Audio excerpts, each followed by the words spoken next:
Hey everyone, welcome back to my personal channel, Social's Awkward. My name is David Vidal, and nothing goes better with a pergola than a fire table. Come on, let's go. First, I had to come up with some sort of plan, so it was off to the garage.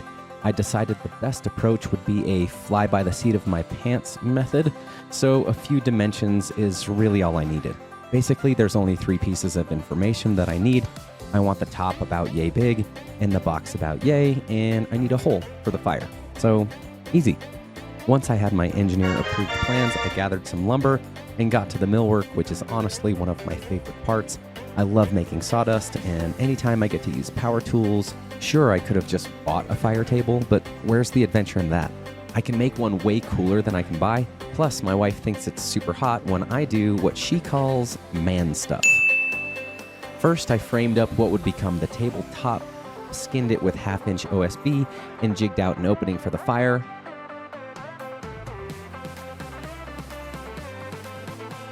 Boom. And with the magic of editing, here's the base I came up with. I know I skipped a lot, but this isn't a how-to video. But in the spirit of fairness, I built a frame to the dimensions on the tape and skinned it with what I had lying around, and this was the result. Now that the main build is over, it's time to tile.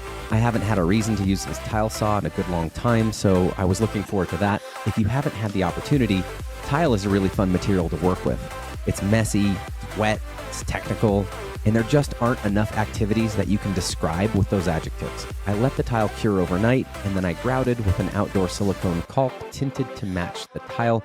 Now it's time to add all the fire components.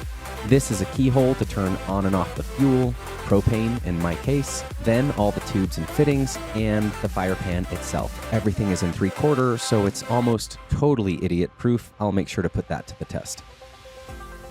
Pea gravel base laid out evenly in the pan,